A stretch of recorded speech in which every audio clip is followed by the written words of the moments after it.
Buenos días, estamos con el doctor Joan Costa y será la presentación de retos y desafíos del DIRCOM y también la presentación de los 3 últimos libros editados por Editorial Trillas, que son referentes al DIRCOM.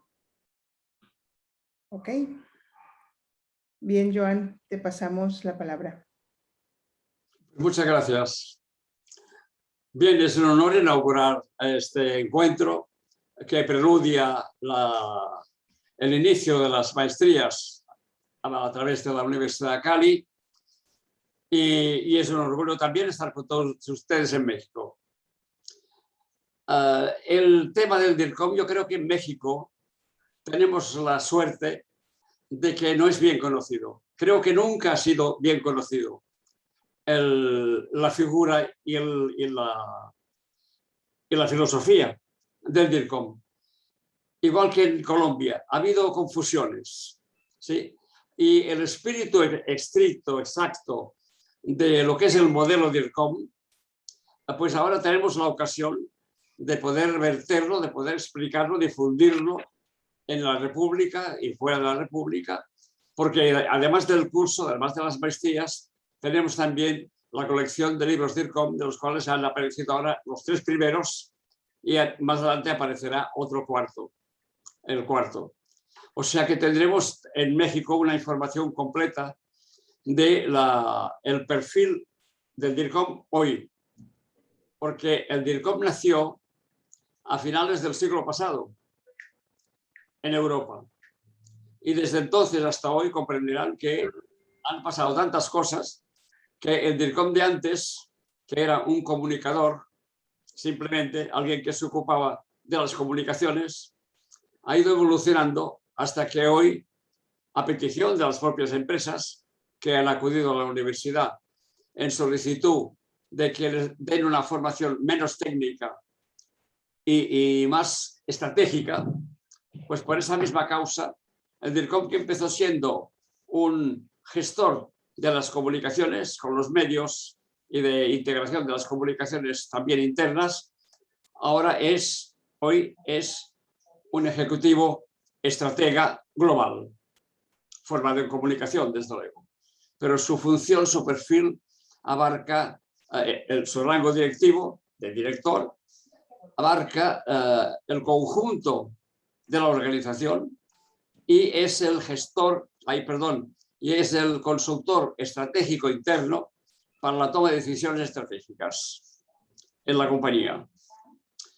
Esta posición nueva, por eso decía que en México todavía no es conocido, esta posición nueva del DIRCOM actual lo sitúa pues en línea con la cúpula directiva de la empresa, dependiendo él directamente del CEO y del Consejo de Administración. O sea que el universo próximo del DIRCOM en la empresa es su CEO y a través del Consejo de Administración y después consultor estratégico también de todo el equipo directivo, de los directivos de las diferentes direcciones de la empresa. Asesor de marketing, de recursos humanos, de producción, de finanzas, en fin, de todos los departamentos que requieren alguna orientación estratégica a sus decisiones y a sus comunicaciones. Entonces el DIRCOM tiene además a su cargo la dirección del departamento de comunicación, donde hay el mínimo equipo necesario de personas que le ayudan a la empresa en la gestión y la realización de las comunicaciones. Por ejemplo, supongamos que en la dirección de finanzas van a hacer una operación de presentación de los resultados del año, ¿cómo se dice?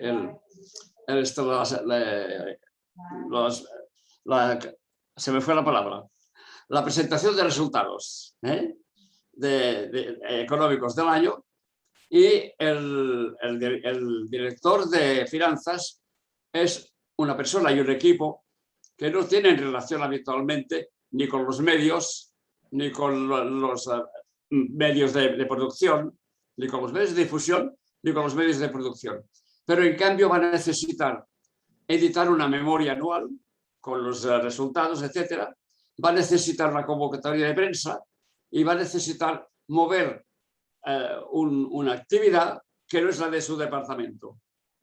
Entonces el director de finanzas tiene en el DIRCOM y en la dirección de comunicación estos servicios. Le ayudan si necesita una investigación, le ayudan si necesita contratar un diseñador, una empresa de artes gráficas, una productora, organizar un evento. Esta es tarea del departamento de comunicación. Convendría que retuvieran muy bien este organigrama, esta nueva posición del DIRCOM, vinculado directamente con el CEO, con la cúpula directiva, para la gestión estratégica, no solo de las comunicaciones, sino también de las decisiones, porque está por encima de la comunicación. El DIRCOM ha incorporado la comunicación dentro de la estrategia general de la empresa, la estrategia corporativa, y por tanto ya no se toma ninguna decisión en la cual no esté presente el DIRCOM. Hay aquí un problema y hago una pequeña marcha atrás por un momento. Espero no desviarme. Hago una pequeña marcha atrás. La historia de la comunicación siempre ha sido el último invitado.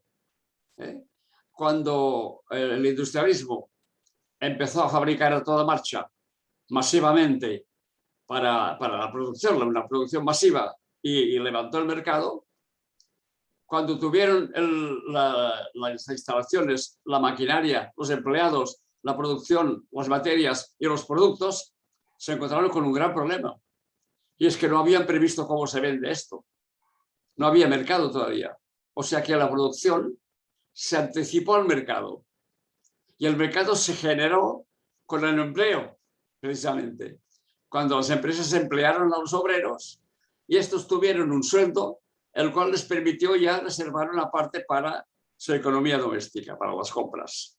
Y así nació el mercado. El mercado fue producido, fue fabricado por el industrialismo.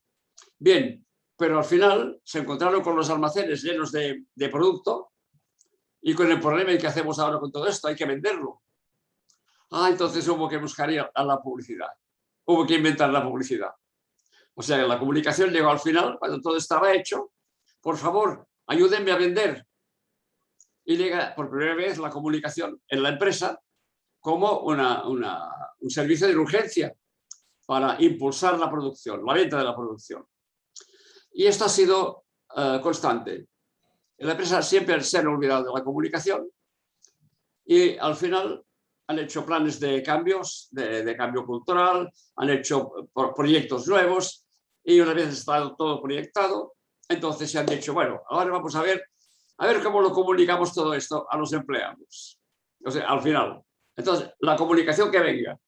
Y la comunicación tenía que entrar al final para contrarrestar ideas que no podían ser comunicadas, aunque no serían bien comunicadas. En fin, se dieron cuenta de que la comunicación tenía que intervenir ya en el momento de la estrategia, de la concepción estratégica.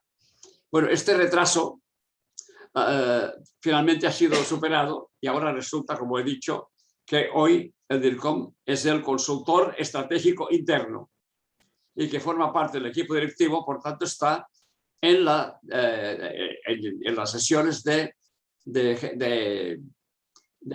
gestión estratégica o dirección estratégica. Por tanto, él ha incorporado la comunicación en la estrategia de la empresa. Y este es el cambio. Por eso decía, retengamos, por favor, esta nueva posición del DIRCOM en la empresa. Ya no es el gestor de los medios y mensajes, como al principio, hace 50 años, porque antes de fin de año ya estaba el DIRCOM, aunque no en la universidad, no era todavía una disciplina, pero sí una actividad en las empresas, informal. Y hoy, como digo, la posición del DIRCOM es esta. Y esta posición es la que llevamos a México.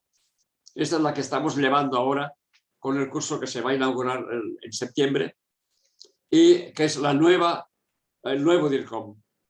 De hecho, esto nos da una ventaja, en cierta forma, porque empezamos con el nuevo DIRCOM. No hemos tenido que seguir la historia pasada, sino que nos enganchamos al tren y concebimos ya y practicamos el DIRCOM desde la posición actual. O sea, desde una experiencia de 50 años, porque todo empezó en el 75, de una experiencia de 70 años y que ha ido madurando, corrigiéndose, actualizándose el DIRCOM constantemente, y por eso ahora estamos en esta posición de privilegio para la figura del DIRCOM, que es el estar con el equipo directivo, el que toma las decisiones, y directamente con el CIO y con el Consejo de Administración. Esta es la posición en su organigrama, y creo que es lo primero que habría que comprender para entender que DIRCOM no solamente llega un señor, una persona, una mujer en la empresa para ocuparse de algo que antes no existía, sino que además esta persona trae consigo un servicio completo que ofrece a las diferentes direcciones de la empresa. No es una persona, es todo un equipo. El DIRCOM no trabaja solo, tiene su equipo y siempre en colaboración. Siempre el DIRCOM no es una figura que tome decisiones o que dé mandatos, sino que es una persona que aporta una visión amplia en la empresa. Una visión amplia por dos razones: por su formación, es una formación global, sistémica, y también por su posición. El DIRCOM es el único que en la empresa tiene un pie dentro y un pie fuera. Ese pie fuera simultáneamente le permite percibir, oler, adivinar lo que está pasando en el mercado y en la sociedad.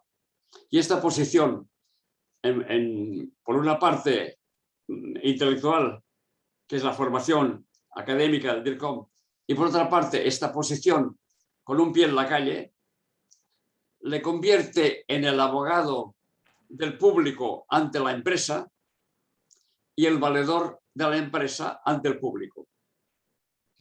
Es una doble posición neutra que está para integrar el interior y el exterior.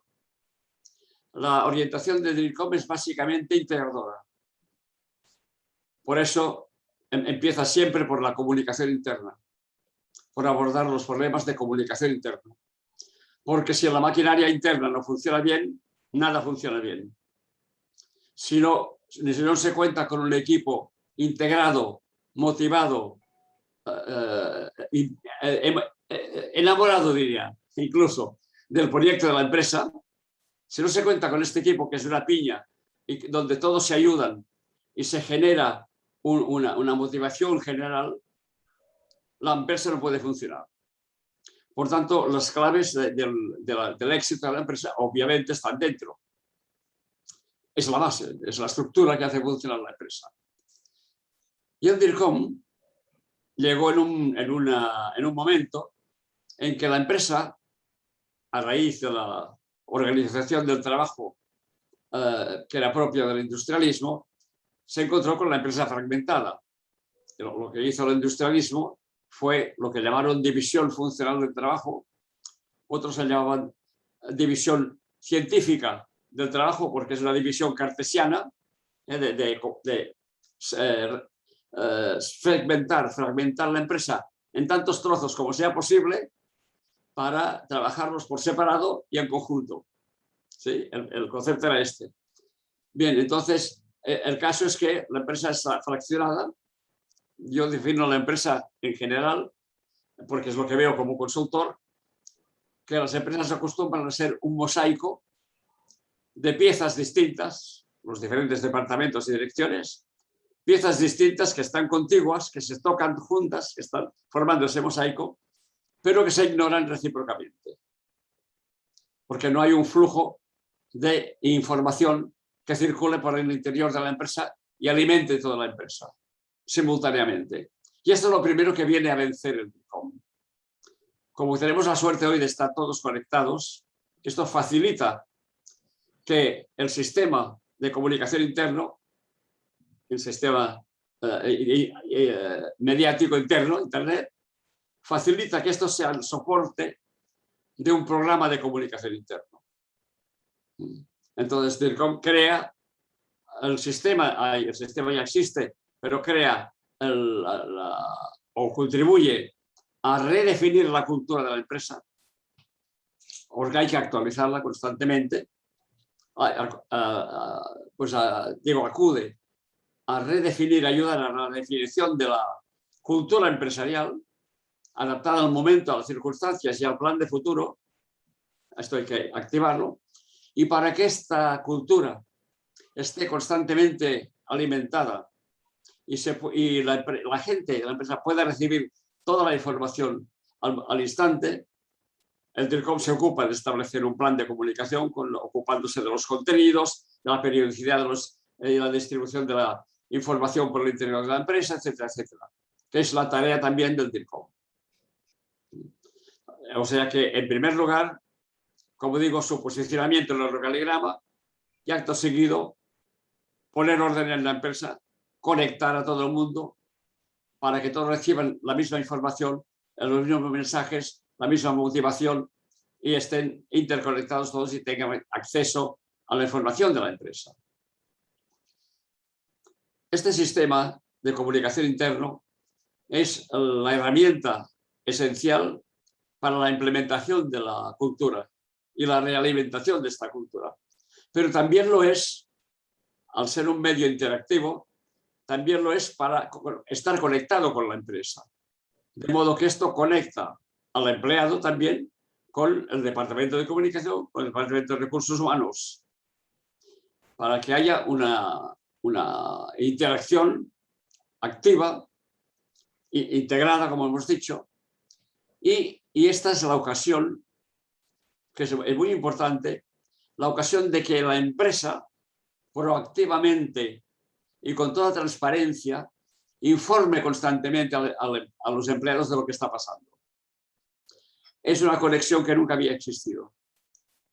Lo más motivante que hay para el empleado es que reciba la información puntual y constante de a dónde va la empresa, de lo que estamos haciendo, de por qué estamos haciendo esto, del éxito que hemos tenido ahora con la exportación a tal país, etcétera, etcétera, del nuevo producto, servicio que hemos lanzado.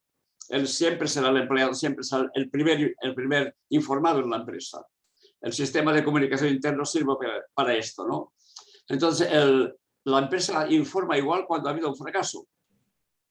Hemos fallado en tal operación y hemos de reconocerlo y así se aprende y tiene que ser transparente para compartirlo y decir que aprendamos todos juntos y la próxima vez lo hacemos mejor. Con esto, consecuencias. ¿Qué hemos aprendido? Pues hemos aprendido que esto hay que hacerlo así, que esto que antes hacíamos de otro modo lo vamos a cambiar así y que así vamos mejorando juntos. Esta es la mejor manera de motivar a la gente, que se sienta que le tienen en cuenta, que le comentan todo, que participan todo y que le piden su opinión. Es el secreto hoy, y más hoy, con la pandemia todavía más, para reforzar los vínculos. La gestión de los vínculos hoy es más imprescindible que nunca, porque la gente está desvinculada, están teletrabajando, están lejos, están trabajando muy a gusto, muy felices, en zapatillas, con los niños jugando y tomándose un café o un aperitivo mientras trabajan y sin controles, nadie les controla lo que están haciendo. Esto es una felicidad. Tampoco tienen que salir a la calle, gastarse su dinero para tomar el bus y ir a la oficina o a la fábrica, por tanto están en casa tranquilos, pero esto crea a la vez una distanciación de la empresa. Hay una cuestión muy importante en la empresa que es lo que descubrió Levi Moreno cuando investigaba las relaciones internas de la empresa. Descubrió un tercer organigrama, además del organigrama jerárquico y del organigrama funcional. Descubrió que había un organigrama que estaba por encima de los demás y que era el que realmente funcionaba entre la gente, que es el organigrama emocional. Este fue un descubrimiento en los años 20 de Levi Moreno. ¿Sí? Y descubrió que el organigrama emocional es el que hace que se creen dentro de la empresa capillitas, grupos, incluso grupos de poder, como los burócratas, que con la excusa de controlarlo todo, se hacen con un poder dentro de la empresa, y así se creaban reinos de taifa en la empresa, porque cada grupo tenía sus poderes, sus afines, sus personas afines, y Levi Moreno fue quien descubrió el funcionamiento del liderazgo y cómo a su alrededor se formaban esos grupos, etcétera, etcétera, y puso de relieve la importancia del organigrama emocional. Bien, pues este organigrama emocional, con la distancia del teletrabajo, ha desaparecido. Ya no hay un vínculo emocional con la empresa, estamos lejos. Y también descubrimos que este vínculo emocional con la empresa no es con la alta dirección ni con el CEO, es con los compañeros. Compañeros entre compañeros es quienes crean el vínculo, que los vinculan en la empresa. Pero se vinculan entre ellos. Hay mucho más intercambio emocional entre compañeros que no entre el CEO y el último empleado, obviamente. Por tanto, esta cadena, que es la cadena de las emociones, podemos decir, está forjada entre la base, entre la gente que trabaja juntos, los empleados y los mandos medios. Empleados y mandos medios configuran esta estructura emocional de la relación con la empresa. Y por tanto, por eso el DIRCOM está generando actividades a distancia, como ahora un webinar, está generando actividades con los empleados, a distancia, por supuesto, entre empleados, que se vinculen entre ellos y hablen de sus cosas. Y el DIRCOM proporciona, junto con Recursos Humanos, proporciona estos encuentros para que recuperen este calor que los une con los empleados. Ahí también participan esporádicamente y en segundo plano algún directivo si quiere, pero el objeto de estos encuentros es recuperar el vínculo emocional. ¿Sí? Y se ha demostrado, lo hemos comprobado, que da muy buen resultado el hecho de que se puedan reencontrar con gente que han trabajado siempre juntos y ahora hace un año o no sé cuánto tiempo que no se ven. O sea que por eso decimos que la comunicación hoy es más importante que nunca, porque la gente está fuera de la empresa, los propios empleados. Por tanto, fíjense la importancia que ha adquirido la comunicación ahora en la situación actual. Se trata de recuperar a la gente, llevarla dentro emotivamente, emocionalmente, alimentar este vínculo y al mismo tiempo alimentar el vínculo con el exterior, con los stakeholders y con los clientes y con el público en general.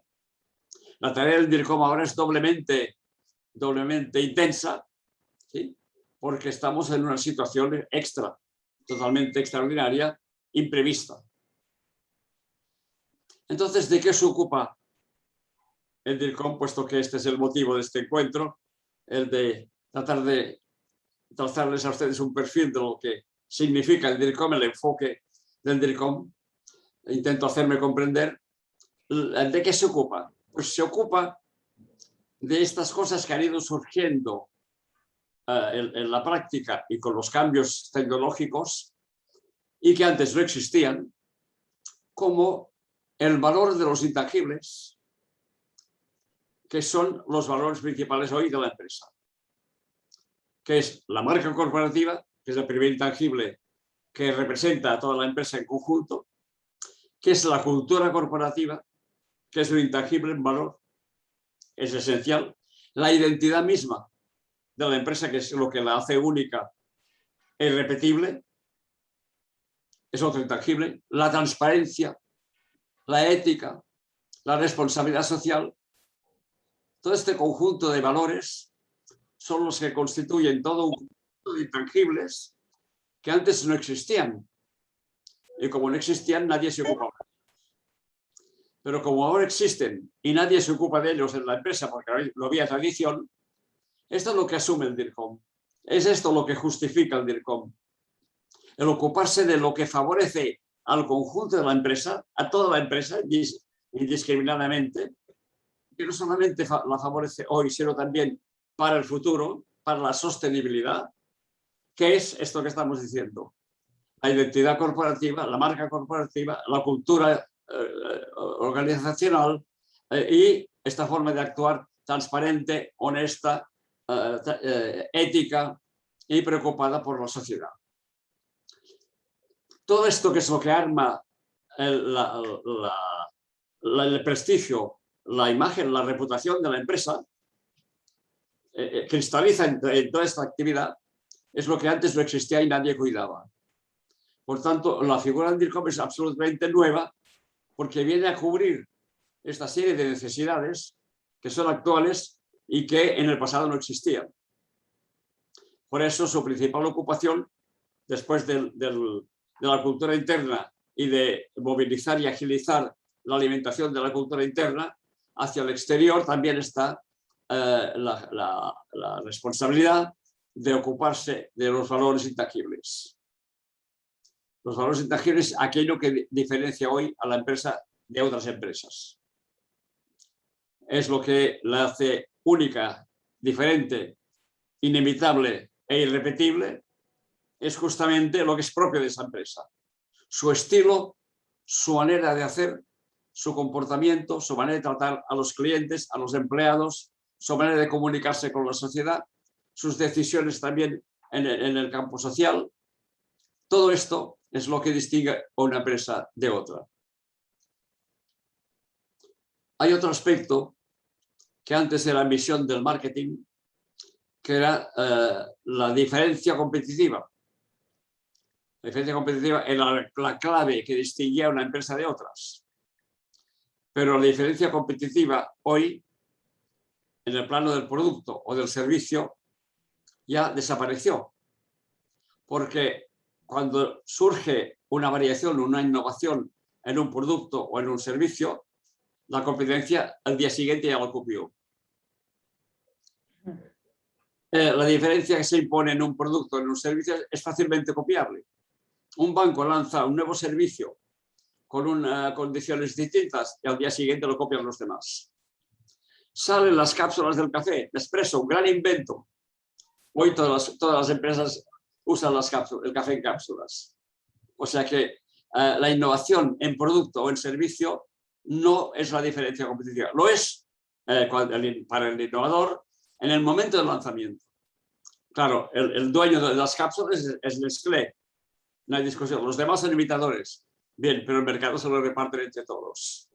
Ya no es exclusivo de esta empresa. Actualmente, ¿qué es lo que diferencia a la empresa de otra? Pues es su cultura, su identidad y su cultura. Su proyecto de empresa es la forma como trata la empresa, cómo trata a la gente, cómo trata el producto, el servicio, a los empleados y a la población. Y si además aporta algún elemento de valor para la sociedad. Hoy ya es una obligación. La responsabilidad social ya es una obligación, ¿ya? Porque es que el público incluso exige. Y hemos visto que ha habido otro fenómeno que es muy importante, que es un fenómeno también muy específico de nuestro tiempo y de esta situación, que es que después del crack, del fracaso desde el 2008, del 2018, ya no sé si fue del 2008, sí, que se derrumbó el mercado los hermanos, ¿cómo se llama? Brothers. Brothers, Lehman Brothers. Lehman Brothers. Los Lehman Brothers y los grandes fracasos de estos, donde los accionistas perdieron sus propiedades, sus dineros, ¿no? Y perdieron y no lo pudieron recuperar. Se creó un estado de tensión tan fuerte que todos los inversionistas se agruparon y protestaron ante los gobiernos y exigieron cambios en la administración. Uno de los cambios que se ha incorporado es que los balances y cuentas de resultados tiene que firmarlos el presidente o el CIO. Antes se buscaba un cabeza de turco para que firmara, porque si alguien tenía que ir a la cárcel, que no fuera el presidente. Pero las nuevas normas son que el presidente es quien tiene que firmar los balances y cuentas de resultados. O sea, hay un compromiso cada vez más fuerte y unas obligaciones cada vez más controladas. Y llegamos hoy al extremo insospechado que, visto la experiencia del 2008, donde todo se derrumbó y se perdieron todos el capital. el capital, se arruinaron la gente. Visto esto, exigen los accionistas, ponen una cláusula que exigen a la compañía que se ocupe de responsabilidad social, que invierta en responsabilidad social, porque sabe que si no, está el riesgo de que ocurra lo de antes. O sea, lo imponen, los propios accionistas ya lo están imponiendo a las empresas. O sea, que invierten en aquella empresa que saben que no juega solamente con el capital, sino que implica a la sociedad. Por tanto, eso es lo que está llegando, lo que ha llegado. Y esto es lo que se va a acentuar. Y por eso la formación del DIRCOM hoy está centrada en este escenario actual, en el escenario de hoy. ¿Sí? Y preparado para dar respuesta a esta serie de retos que son los que configuran nuestro entorno. Este es el síntesis. No sé si he explicado todo, pero lo básico, he intentado explicar lo básico que define el perfil del DIRCOM hoy. Ok. ¿Podemos empezar con las preguntas? Por supuesto que sí, claro. Por ejemplo, has hablado de un nuevo reto, que esto es un reto súper, bueno, un reto reciente que tiene que ver con el recrear, o sea, volver a crear el vínculo entre las áreas o departamentos de la organización, sea pública o privada, porque al no estar físicamente, se bajó la intensidad de los grupos de interés, de los grupos de poder, y entonces el reto del DIRCOM es rehacer el vínculo a través de la tecnología. Sí. Entonces, esto modifica, o sea, ya no va a haber tablero de anuncios, por lo menos tradicional. Habrá un tablero de anuncios digital y cómo se recrea la comunicación entre las diferentes áreas de la empresa. Porque esto se tiene que volver a hacer. Seguimos siendo personas y seguimos necesitando comunicarnos. Sí, obviamente, sí. Por eso dije que la gestión del vínculo es hoy el punto clave. Gestionar los vínculos internos y externos. Sí. Di un ejemplo de estos encuentros que hacemos a distancia, porque la tecnología tiene esta ventaja, que es interactiva y que podemos conectar, como ahora, con empleados que están trabajando en casa. Exacto. O en la playa.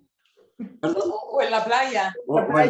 Exacto, sí. Pero, y este encuentro, justamente, como decía antes, se establece entre los empleados, no con jefes. Porque no sienten, con sus jefes no sienten muchas emociones, en general. A lo mejor tendrá que hacerlo, pero... negativas. Exacto. Guillermo solicitó la palabra. Sí. También Pedro, no sé si Pedro quieres hablar primero, perdón. Adelante, bueno, Joan, un gusto saludarte. Igualmente, gracias. Oye, pensando en tantas cosas que provoca lo que nos aportas, porque se abre como los fuegos artificiales que explotan cada vez que dices una palabra, nos genera más y más pensamientos. Entonces es un poco difícil enfocar, pero bueno, me queda una emoción. Yo quisiera descontarles. me queda la inquietud de la gestión de las oportunidades, no de los recuerdos y las nostalgias.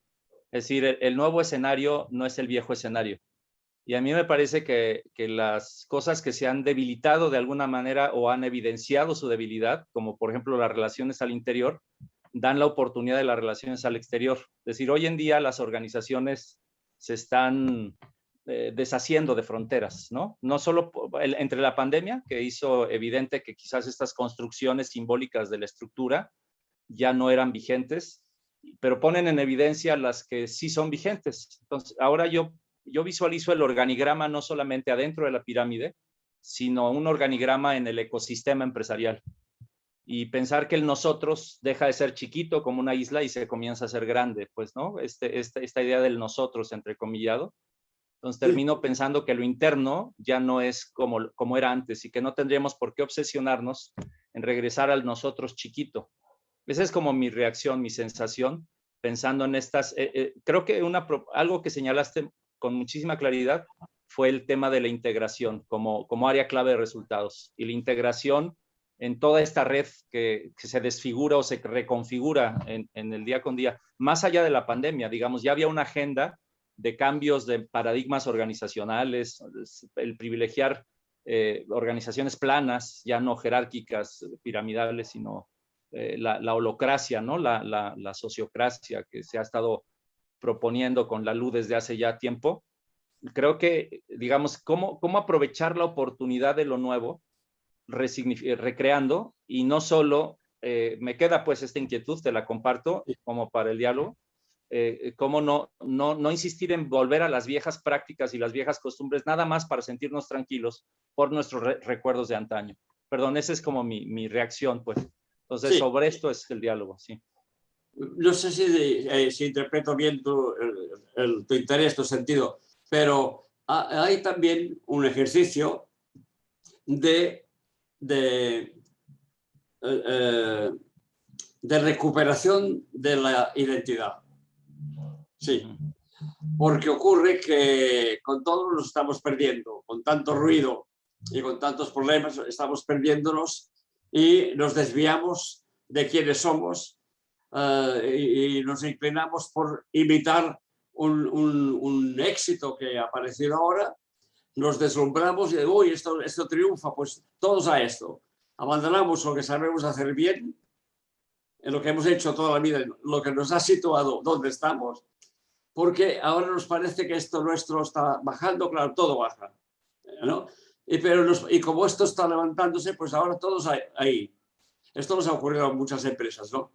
Y ahí se han estrellado, más todavía, porque se han metido en un campo donde no tenían experiencia. El problema de imitar al otro es uno de los problemas, ¿no? Entonces, para esto, utilizamos un método que es muy simple, que es el de, lo llaman en psicología, la memoria episódica, recuperar la memoria episódica. Yo la memoria, que es la teoría, dice, hay una memoria que es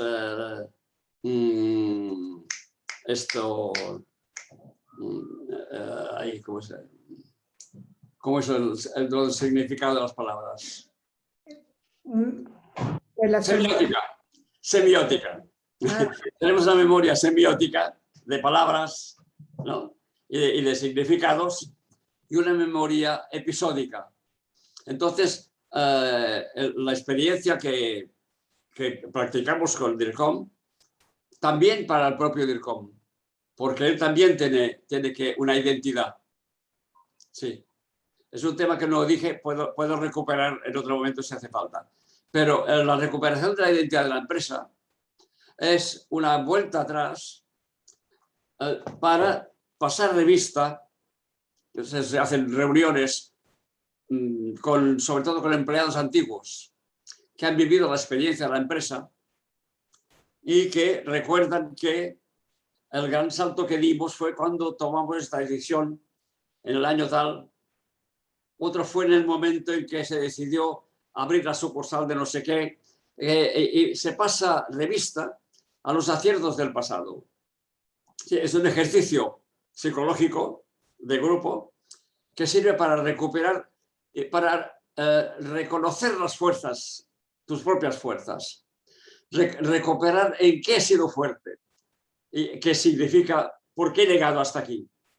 Entonces, recuperando los episodios exitosos de la casa que te han llevado hasta aquí, recuperas esa memoria.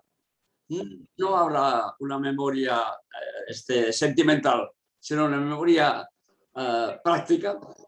Es el reconocer que hemos sido capaces de hacer todo esto. Luego somos capaces de hacer más en el momento actual porque tenemos más experiencia.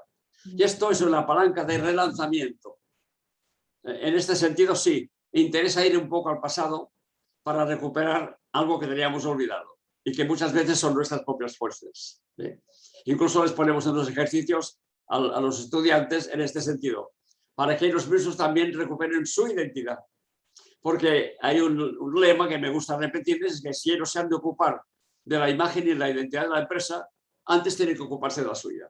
Si no saben gestionar la suya, no sabrán gestionar la empresa, lo cual los favorece a ellos también en su posición. Para credibilidad. Sí, ese retorno al pasado que tú proponías, Guillermo, lo he recogido en este sentido. Pero no sé si esto contesta tu pregunta. Un poco, me parece que la trasciende y me parece muy bien. Es decir, yo iba con la idea de, pero está muy bien. Yo creo que está bien recuperar la esencia y no la forma, porque cuando empezamos a imitar, yo creo que desde que nacimos empezamos a imitar. Quiere decir que recuperar el pasado también sería recuperar las imitaciones, ¿no? Y habría que limpiarlas, ¿no? Depurarlas, discriminarlas, para quedarnos con lo esencial. Exacto. Y lo esencial que nos trascienda, que vaya para adelante. Yo lo que decía también era más bien por la nostalgia, ¿no? Este asunto de la añoranza de las formas antiguas. Y a lo mejor queremos el despacho junto al CEO y cuando lleguemos no va a haber despachos, ¿no? Se va a reconfigurar en coworking, en un espacio abierto con mesas. Ya no hay la oficina principal. Y esta añoranza y nostalgia de que a mí me gustaría la prestación de ser distinto a mis empleados porque soy directivo, ya no se va a dar porque ya no voy a tener el trato jerárquico, ¿no? Es decir, hay estas viejas formas. Ese es un poco el temor que te decía, como qué tanto recuperar el regreso al pasado sea realmente nuestra función. Perdón, era eso. Ahora entendí, Guillermo. Sí, lo que tú dices pertenece a la cultura de la empresa. Es un tema que se ubica en la cultura de la empresa. No porque esto sea un problema que haya que atajar, porque en sí tampoco sería un problema si la empresa sigue funcionando. La sensación que pueden tener algunas personas no modifican la fuerza de ventas ni la dinámica de la empresa. Por tanto, cuando hay un cambio cultural no se hace para esto, sino se hace para relanzar, reactivar la empresa en la situación actual y de cara al futuro, ¿no? Y entonces ahí es donde aparece esto.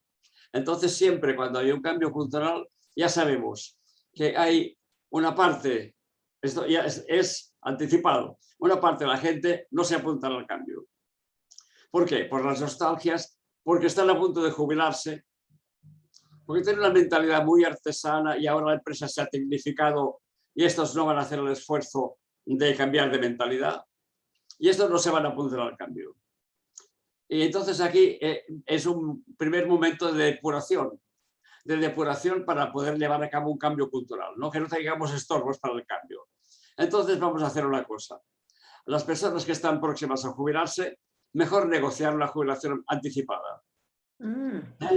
Y que no estorben. Se van a casa, hemos pagado algo, pero no nos han estorbado. Ni han contagiado a los demás, ¿no? Otros que sean resistentes y que no tengamos otra solución, los pondremos en un departamento aislado que no puedan ejercer mucha influencia, en una situación separada del resto y por lo demás contaremos con que esta gente no colaborarán. Pero bueno, ya las tenemos aisladas. Unos no están, otros están aislados. Y entonces lo que sí hacemos es apoyarnos mucho en el cambio cultural, son las grandes columnas del cambio cultural, los mandos intermedios. ¿Por qué no se tiene una relación con los obreros, con la base, que no tienen los altos mandos? Y hay una relación de confianza porque conviven juntos y por tanto estos siguen más el ejemplo y a las opiniones de los mandos medios que no del CEO, al cual no tienen acceso por otra parte. Por tanto, en un cambio cultural, la franja de directores de mandos intermedios o medios, no sé cómo lo llaman en México, los mandos medios son un gran elemento para convencer a los demás, a la base, porque hay una cercanía, una proximidad y una confianza, y ahí también está este vínculo emocional entre ellos, ya que conviven y comparten. Y es una muy buena herramienta para provocar el cambio. Incluso lo que hacemos en muchas empresas es aquellos que tienen más capacidad de líder, o a todos, les damos un empuje, un empujón de liderazgo para que actúen como líderes del cambio ante la base. Y es una ayuda también para precipitar el cambio, ¿no? Y claro, y entonces con esta forma de operar se eliminan estos temas que decías tú, de la añoranza, de lo que antes era mejor que ahora. Antes el empresario, quizá el dueño era una persona muy paternalista y les tenía como los hijos a los obreros, ¿no? Y se sienten que ahora han perdido al padre, porque ha venido otra cultura, otro señor que ya no es nuestro papá, ¿no? Y claro, esto les perturba mucho. Bueno, esta gente que es sensible a estas cosas, pues no pueden estar en una organización que se renueva y no tienen disposición para eso. Sí. Los virus se autoeliminan. Sí. Creo que la respuesta está en esta línea, Guillermo. Gracias, Joan. Pedro tenía también un comentario y se ha integrado Irene por parte de la prensa y se ha integrado Maggie desde el Uruguay. Sí, se integra. ¿Cómo? Se integró Maggie desde el Uruguay. Como dijiste hace un momento, como lo hacen en México. Bueno, muy bien. Maggie nos contacta desde el Uruguay. Y está Irene, que ella viene por parte de la prensa. Ajá. Muy bien. Perdón. Un saludo, Maggie. ¿Qué tal, Joan? Encantadísima. Yo soy paraguaya, pero estoy viviendo hace unos meses en Uruguay. Un honor poder escucharte. No, por favor, al contrario, es un placer y un honor para mí. Sí, sí. Tengo buenos amigos en Uruguay. Sí. No sé si conoces a Agustín Courtois. No lo conozco. Fue director del Ministerio de Cultura. Ah, ok. ¿Y Sí. Paraguay conoces? Conozco en Paraguay a algunas personas. Conozco a María Beis, que fue alumna nuestra del máster del DIRCOM. ¿La conoces a María Beis? Sí, la conozco. Pues María Beis es DIRCOM. Ella estudió en Ecuador. Sí. Y está también Humberto Valdivieso. No, Víctor López Moreira. Víctor López Moreira. Sí, mi profe. Sí, Víctor. Pues es un gran amigo. Mira, Víctor López Moreira fundó la carrera de diseño gráfico en Paraguay. Exacto. Es una persona muy querida. Sí, sí. Pues celebro mucho estos encuentros. Fantástico. Sí. Muy bien. ¿Tenías alguna pregunta, Maggie? No. Entré tarde, avisé porque yo tengo entrenamientos físicos marcados acá. Me estoy preparando para una competencia y bueno, te mandé un mail, Ana, a ver si esto queda grabado. Eso. Perfecto. Okay. Muy bien. Bueno, podemos volver. ¿Perdón? No preguntaba si era en temas de comunicación, Maggie. Sí, ok, perfecto. Así es, soy diseñadora gráfica y tengo también una maestría en administración de empresas y bueno, me formé con tu libro de imagen global. Yo también soy diseñador gráfico. Yo sé. Muy bien, perfecto. Estás bien preparada para ser DIRCOM. Sí, porque tienes el concepto, sí, porque ella tiene el concepto de proyecto y de estrategia de comunicación, porque un mensaje siempre tiene una estrategia u otra, ¿no? Un mensaje gráfico también. Puedes utilizar una estrategia de comunicación u otra gráficamente. Por tanto, el concepto de proyecto y de estrategia está ya imbuido. Bien, pues si están de acuerdo, continuamos con el comentario de Pedro. Claro que sí. Muchas gracias, Ana. Hola, Joan. Saludos. Hola, Pedro. ¿Qué tal? Quería hacer un comentario, una pregunta en este sentido. el rol del DIRCOM en México ante la reconstrucción del propósito corporativo, agregando la palabra social, ya que nuestro país tiene una descomposición social por la corrupción o falta de ética en las empresas y en gobierno. Entonces, ¿cuál sería el rol del DIRCOM desde la empresa para ayudar a la corporación o empresa a reconstruir su propósito ante esta situación? Bien, hay que contar con una cuestión previa. Si esta empresa contrató a un DIRCOM o nombró a un DIRCOM, se supone que hay algún objetivo en ese nombramiento. Y se supone que ese objetivo será mejorar el rendimiento de la empresa. Entonces, si se acepta al DIRCOM como persona que le va a ayudar para el rendimiento de la empresa, además de ayudarle en el rendimiento y en la reputación, pero si está ahí para eso, pues tendrán que escuchar sus recomendaciones. Esta es la lógica. Si lo contrataron, supongo que será para eso. Ahora, en muchos sitios los contratan para que hagan lo que yo te mandé. Entonces, este ya no es un DIRCOM. Este es un mandado, no es un DIRCOM. Mejor que cambie de trabajo. Yo a los alumnos que tengo que están cansados porque están trabajando en instituciones públicas donde no se les escucha, donde ven que no hay nada que hacer porque hay una jerarquía brutal, etcétera, etcétera, y ellos con buena voluntad quisieran cambiar cosas, les digo, cambia de trabajo. Eres joven, cambia de empresa. O ponte tú mismo a trabajar como DIRCOM, hazte consultor. Caray, yo lo fui desde el principio y nadie me enseñó. Pues fórmate para consultor. La formación DIRCOM, no lo dije antes, tiene, y vale la pena decirlo porque es fundamental, es la única maestría que tiene esta posibilidad, tiene 3 salidas profesionales claras. El DIRCOM corporativo en empresas de todo tamaño, toda actividad. El DIRCOM institucional para gobiernos, instituciones públicas, ONGs, etc. Y el DIRCOM consultor. Consultor DIRCOM. Consultor de formación DIRCOM es un consultor diferente de todos. O sea que tiene ya una diferencia competitiva como consultor. Entonces les digo, hazte consultor. Y muchas veces se han agrupado 3 o 4 alumnos y han creado consultoras. Eso es histórico, ¿eh? Es histórico.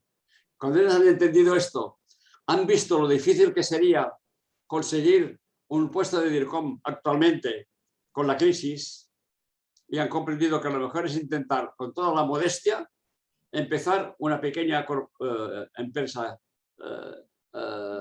en aquello que yo soy capaz de desarrollar. Tenemos un ejemplo de una persona joven, un chico español que ha acabado la carrera, el título de DIRCOM, y ha puesto en marcha una cosa que él siempre tenía en la cabeza, porque trabajaba con una academia, un instituto, o una escuela de primarias, sí, francesa, y se encontró, estaba observando la cantidad de desajustes, disfunciones que ocurrían. Era una empresa de origen francés para niños pequeños. Para los más pequeños. Sí, de exacto. preescolar y primaria. Y respondía al teléfono en francés, para empezar. Claro, pues es que esta escuela tenía problemas. Él estaba viendo esto y estaba viendo cómo funcionaba y todo con esta lógica. Funcionaba con una lógica extraña. Y él les decía, hay que cambiar esto, tendrías que hacerlo así. ¿Tú qué sabes? Tú te callas tal y cual. Porque era una persona que colaboraba, pero no tenía ninguna autoridad. Y finalmente se dijo, esto estoy viendo que ocurre en muchas escuelas, que atienden mal al teléfono. Aunque no hablen en francés, aunque hablen en español, no atienden, hacen esperar. Y estuvo observando cómo funcionan y dijo, voy a crear mi consultora exclusivamente para escuelas. Y ha creado una consultora, él solito. Y universidades. Y universidades, exacto. Esther me ayuda, quien tiene más memoria. Escuelas y universidades. Y bueno, le invitamos para que en el Congreso DIRCOM explicara su experiencia. Claro, el chico explicó cómo se la montó, él solito, sin capital. Tuvo que pagar a un diseñador para que le preparara la web bajo su concepto y dirección. Cuidado, sus textos, todo redactado por él solito, con un diseñador que le pagó por ese trabajo. Él está escribiendo y publicando, y libros, que tiene publicados libros en internet también, y estaba con su negocio él solito. Seguramente alguien pronto va a necesitar a alguien más. Justamente ayer recibí un correo suyo. Sí. Pues ese era un alumno de DIRCOM que él solito se monta una consultora. Claro, esta facilidad, pues otras carreras no lo dan. Por eso creo que hay que ponerlo sobre la mesa, que tienes tres opciones: en una empresa, en una administración pública, o incluso por tu cuenta si quieres ser independiente. Si uno tiene espíritu emprendedor, pues genera su propia empresa y listos. Y en fin, ya está. Máxima libertad. Entonces, esta flexibilidad que tiene la formación del DIRCOM, que es capaz de cambiar de empresa sin problemas, pues no la tienen estas diferentes oportunidades. Creo que no la ofrecen otras maestrías, ¿no? Bien, yo creo que tienes razón, Joan. A mí Quizá me quedé con a media respuesta. Ana. No. A mí no, yo creo que lo fuiste muy claro. A mí Sí. me gustaría volver a la opinión de Pedro, la aportación de Pedro. Porque, por ejemplo, él es, no él, sino la situación de la reconfiguración de la liga que une a las áreas de la empresa. Y él dice, bueno, además tenemos que reconstruir, tenemos que reunir a las áreas. Más de que seguimos estando en la empresa, la situación que vivimos y que no sabemos cuántos años seguiremos viviendo, hacerlo digital marca una era que no tiene marcha atrás. Entonces, generar una identidad no corrupción, o sea, generar nuestra identidad de cualquier empresa, de lo que somos, a dónde vamos, más allá de que tengamos el velo, no, a pesar de que tengamos el velo de corruptible, entonces yo creo que tenemos que empezar con los valores. Sí. Esos valores que escribimos y que dijimos que arman nuestra identidad, vamos a revisarlos y vamos a ver qué porcentaje hemos vivido de cada uno de ellos. Y a partir de que los identifiquemos y que los volvamos a nombrar y que los eliminemos y atraigamos otros y que a lo mejor los reduzcamos, porque a lo mejor ese decálogo de valores es muy poco, o sea, nos representa poco. Tenemos que rehacer, identificar nuevamente los valores y ligarlos a nuestra forma de trabajo, porque será la que hará nuestra cultura cuando los vivamos. Si los vivimos, tendremos una cultura que puede ser la misma, pero que estamos diciendo, esta es nuestra cultura. La estamos reinstituyendo. Esta es nuestra cultura y la vamos a presentar a través de nuestros servicios y de nuestros productos. Obviamente. Y eso nos va a separar, como tú dijiste hace un rato, o sea, nos va a separar, nos va a hacer que seamos, que nos vean, o sea, que sea la imagen, porque estamos trabajando en ello, más allá del país donde vivamos o de la cultura donde vivamos. O sea, ya sea, aunque esto sea una organización pública, tenemos que desligarnos a partir de que vivamos nuestros valores. O sea, como nos dice Memo, cuando vivimos lo convertimos en virtudes. Si esos valores los vivimos, son virtudes. Y si ese comunicar digital, sí, porque no hay de otra manera, ese comunicar digital pasa por cada uno de los departamentos, será cultura. Y eso nos diferenciará de cualquier cosa que se pueda pensar que somos o que no somos, o que ya no somos. Ahora bien, Ana, si estamos hablando de una corporación corrupta reconocido, sabido, que quizá tenga causas en el juzgado, no sé, quizá no llegue a este punto. No, lo pongo dramático, expresamente, ¿no? Sí. Si hay decisión de cambiar, es que todo depende de tomar la decisión. Yo digo que es lo más económico que hay. Esto no cuesta ninguna inversión. Decir, hágase. Que el CEO diga, a partir de ahora esto se hace así, esto es baratísimo, no cuesta nada. Es la decisión, esto es lo difícil. Si hay realmente ganas de cambiar, el DIRCOM, que estará capacitado para eso, seguro que va a establecer una estrategia para ese cambio, pero tendrá que aceptársela.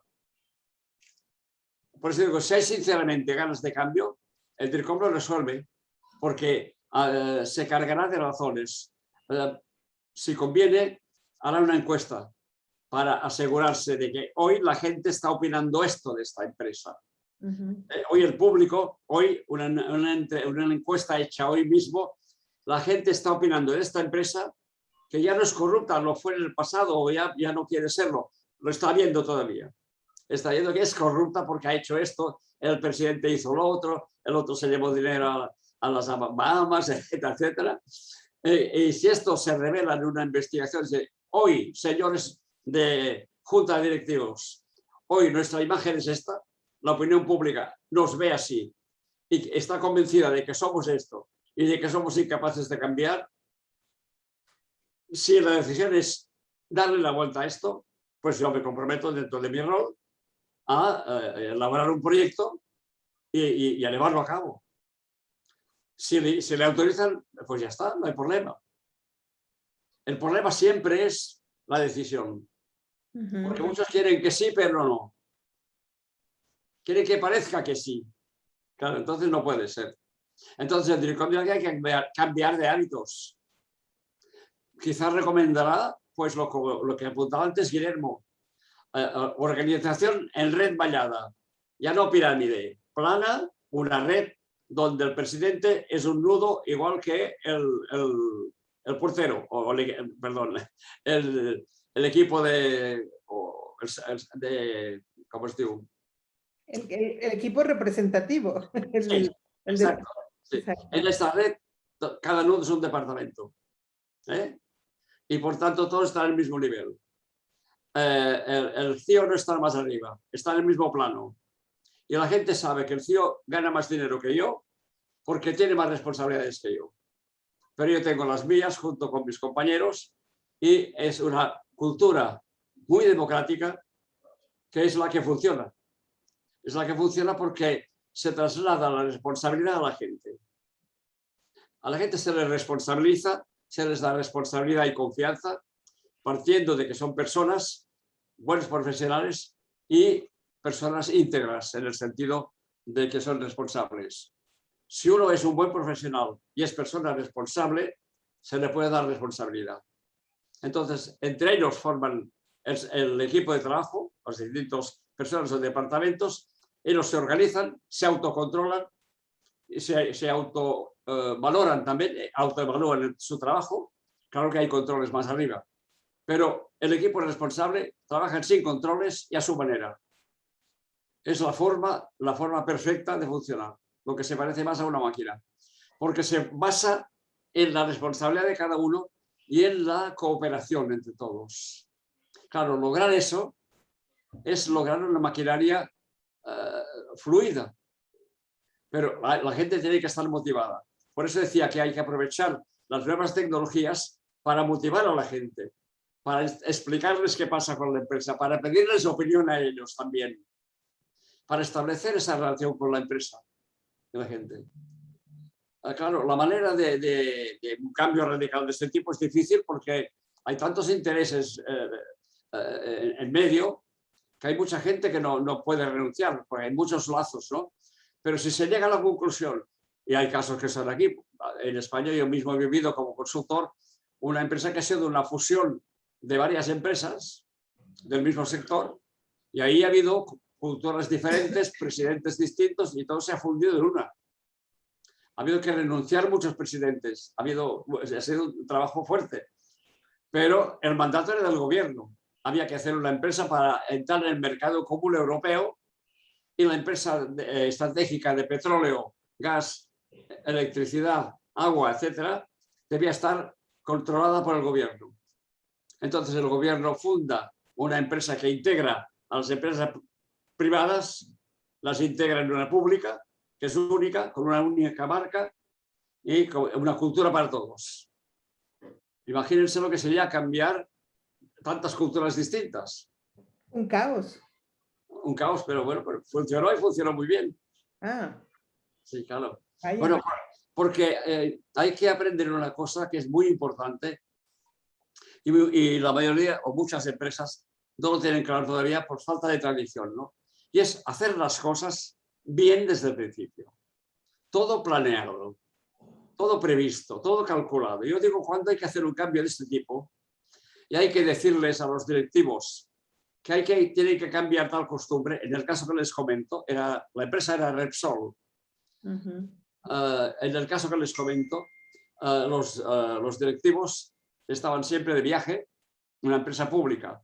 Los altos mandos estaban viajando en primera clase, en hoteles de 5 estrellas, etc. No había prisa. Además, una empresa pública paga el erario público, no hay problema. Estos señores directivos habían dado la orden a sus secretarias que la correspondencia que llega al departamento no se abre hasta que yo regreso de viaje. Esto era una costumbre de la casa.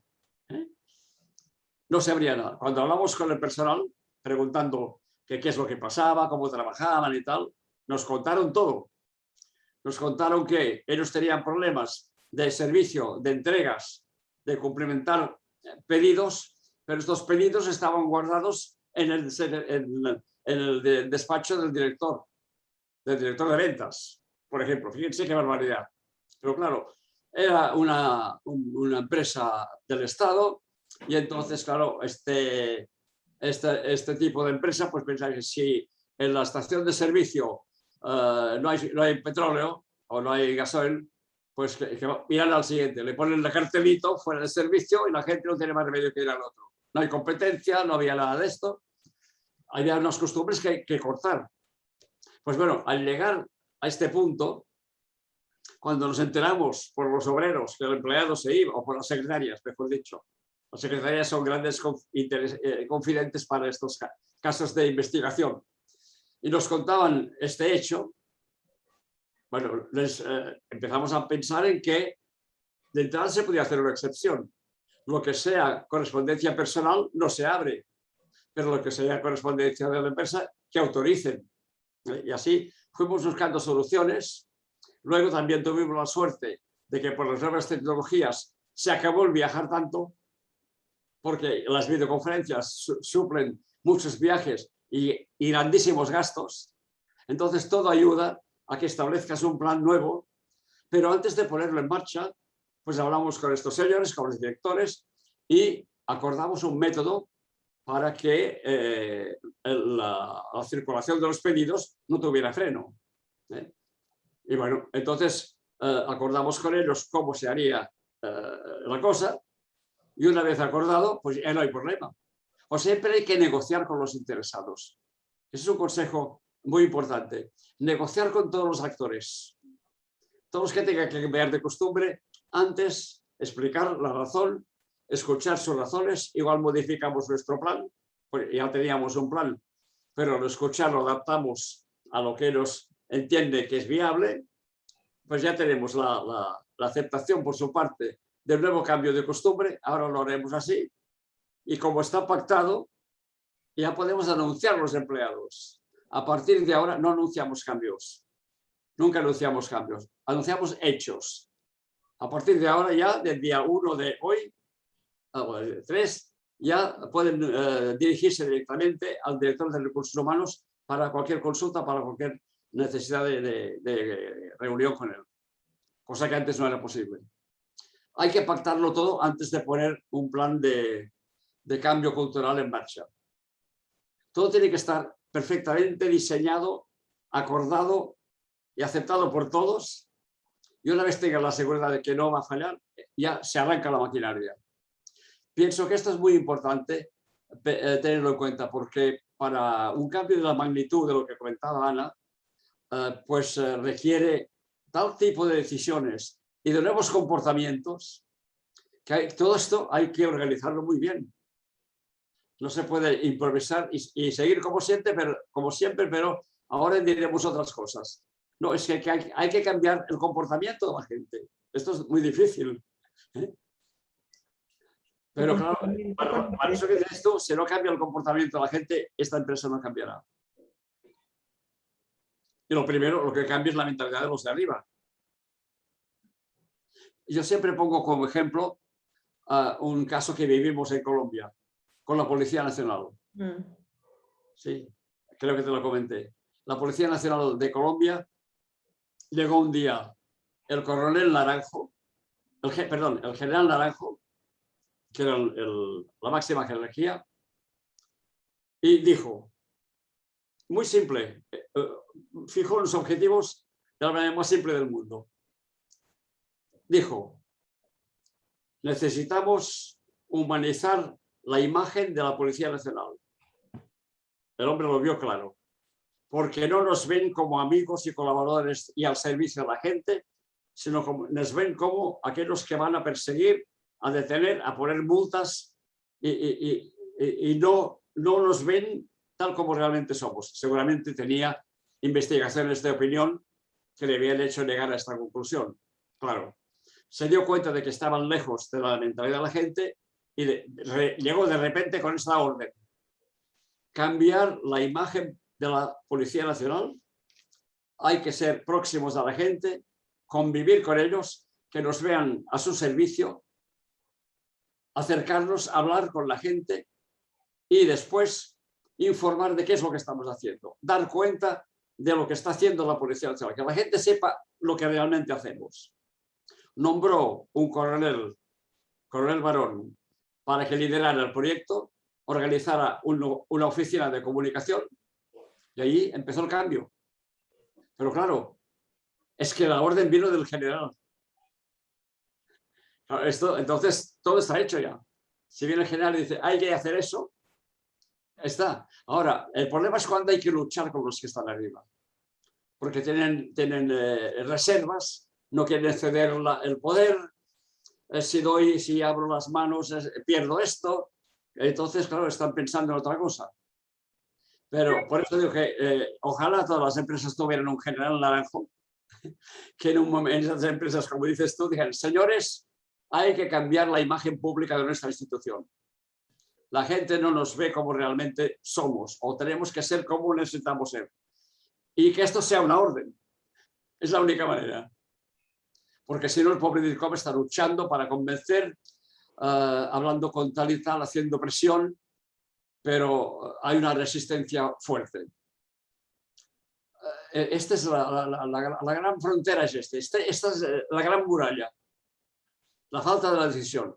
Si la decisión se toma en serio, la muralla se derrumba. Ahí está el secreto.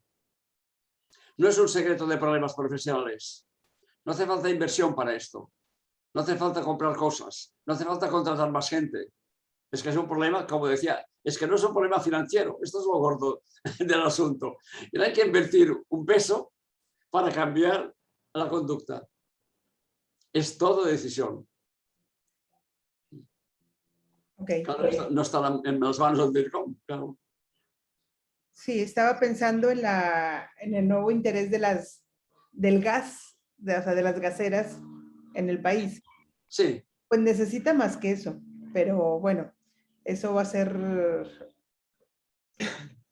es preocupación para los que están en medio y para cuando se nos acabe el gas, porque se está acabando el gas y no se surte. Justo, ahora que mencionaste Repsol, eso es lo que estamos viviendo.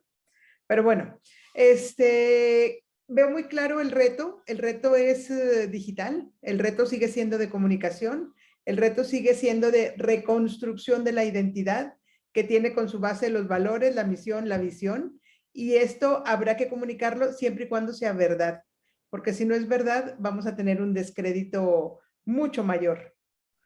Es que, Ana, es que el DIRCOM está en el equipo de dirección en la toma de decisiones. O sea que será verdad lo que comunique, porque habrá sido decidido de acuerdo con todo el equipo y el CIO.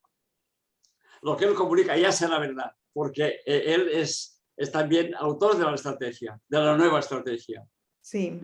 Eso es lo que hace. Por eso hay que insistir, sobre todo con los estudiantes que se sienten comunicadores, hay que insistir en que la comunicación viene después.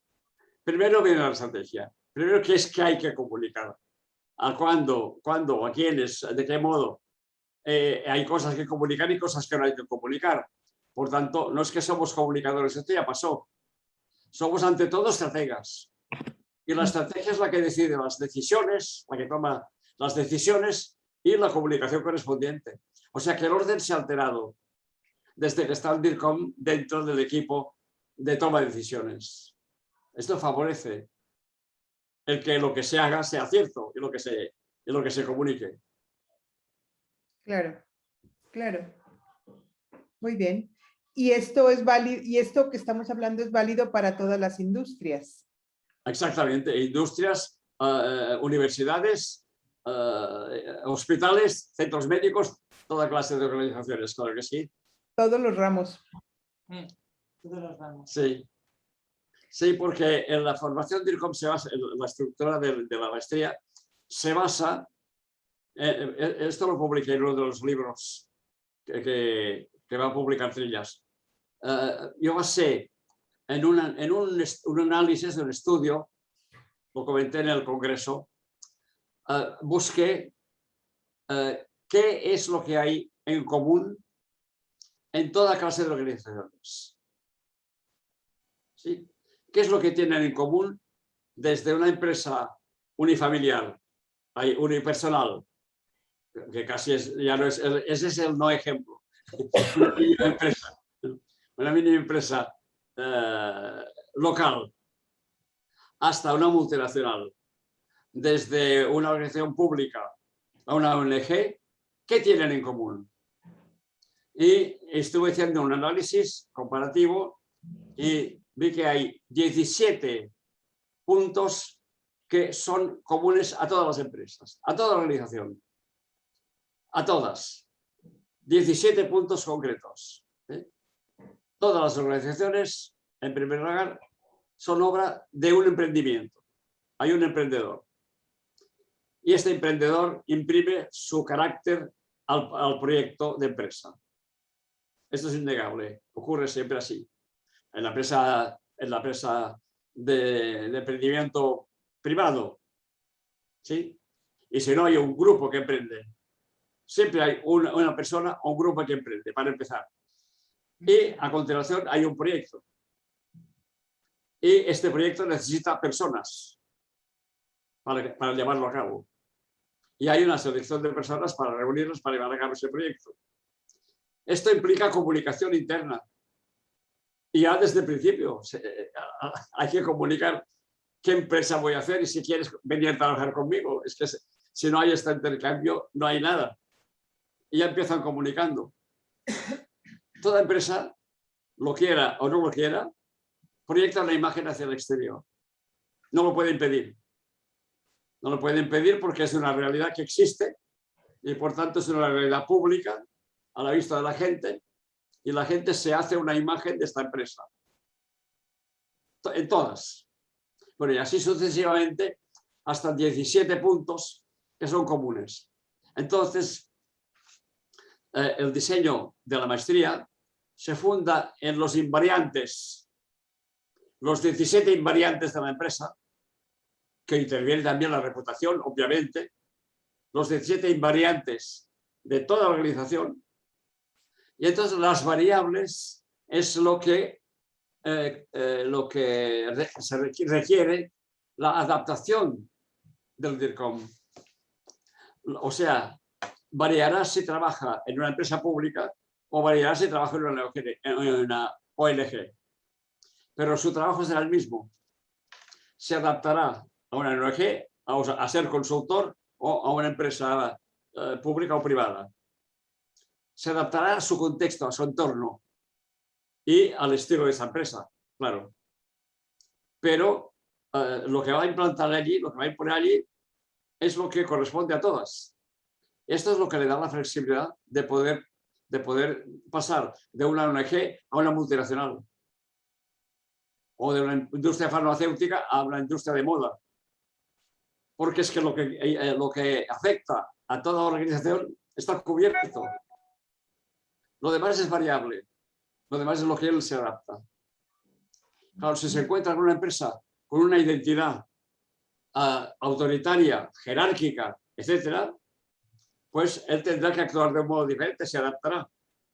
Si está en una empresa flexible, democrática, actuará de otro modo. Pero su formación es esta que se adapta a todo, ¿no? Este es el eje, el sentido del máster. Yo quería una maestría, y aprovecho para comentarlo, quería una maestría que no pasara como con las escuelas de negocios. Yo pensaba, una escuela de negocios, en aquella época, todavía hoy, ¿para qué le sirve alguien que estudió en una escuela de negocios si va o si pretende trabajar en una administración pública? Un director de marketing, ¿para qué le interesa a un ministerio de cultura un director de marketing? Si el concepto de mercado, de competencia, de cliente, de competidor no existe. Pensaba, el que sabe de una escuela de negocios solamente sirve para empresas y negocios. No sirve para ninguna otra organización. Pues esto es terrible, pensé yo. Las demás empresas también tienen sus necesidades. Y fue cuando vimos que, en mis primeras experiencias como consultor, vi que todos los problemas que me consultaban eran de tipo de ciencias sociales. Los problemas que tenían las empresas, todo problemas de ciencias sociales. No eran problemas de economía, ni de finanzas, ni de producción, ni de productos, ni de venta, ni de marketing. Esto está cubierto en todas. Pero lo que no está cubierto es lo que pertenece a las ciencias sociales. Por eso la comunicación está ligada a las ciencias sociales. La comunicación está en las ciencias humanas, viene de las ciencias sociales. Ese es el por qué la formación del DIRCOM la capacita para que puedas asistir a cualquiera, y por eso puedes ser consultor. El consultor asiste a toda clase de empresas. Entonces el DIRCOM también puede hacerlo, pero desde una óptica distinta, desde una óptica global, actualizada, más humanista, etcétera, etcétera. Ok. Sí. De No, acuerdo. son muchos puntos. Si tomáramos nota y hiciéramos un inventario y lo comparáramos con otros tipos de formaciones de otras especialidades, veríamos que eso es todo un concepto absolutamente distinto del DIRCOM y mucho más completo. Sí. Por estos motivos que les digo, yo quería a alguien que pudiera atender a todas las empresas, a toda clase. ¿Por qué solo los que manejan dinero y los que no? Sí. De acuerdo. Muy bien. Bueno. Tenemos, no sé si con esto cerramos o si tenemos más aportaciones. Yo tengo aquí un escrito que estoy leyendo, supongo que ustedes también, Sí. de una persona que se despide y dice, muy interesante todo. Ay, un No, segundito no que traigas, lo pongo. no. Dice, muy interesante todo lo que nos estás platicando. Ojalá que puedas darnos más de estos temas del DIRCOM. Ana, muchas gracias por la invitación. Por favor, síguenos invitando a estas reuniones. Sí, es un mensaje de Alejandrina. Ah, de Alejandrina, sí. Exactamente, sí. Sí. Entonces, sí, de hecho empezaremos una relación con el helénico, así que sí. Muy bien. Entonces, muchas gracias, Joan. No, al contrario, gracias a todos. Esta información la vamos a enviar en un boletín hacia los medios para, y el video obviamente a los que la requieran. Así que tome nota, Maggie. ¿Vas a enviar la grabación? Sí. La grabación a quien lo pida, pero Ah. lo que voy a enviar es una síntesis a través de un boletín para la Ah, prensa. qué bueno, ¿Ok? qué bueno. Hay muchos puntos clave, ¿eh? Sí, además he tomado nota. Muy bien. Pues muchas gracias No, contrario. y bueno, nos vemos en otra ocasión. Gracias a ustedes. Adiós, Ana, hasta de pronto. todos modos, no habíamos recibido el mail. Suerte que me lo ha comentado ahora Mercè. No hemos recibido ningún mail. ¿De qué? Un mail. Del Zoom de hoy. Por eso no estábamos conectados. porque Pero, no nos salía. Bueno, sí, pero- bueno. ok, pero sí, yo creo que no es. Ya está. Bueno, No pasa nada. Ya entonces está. cerramos con esto. Gracias. Muy bien, Ana, Muy bien, perfectamente. gracias. Hasta luego. Gracias, Joan.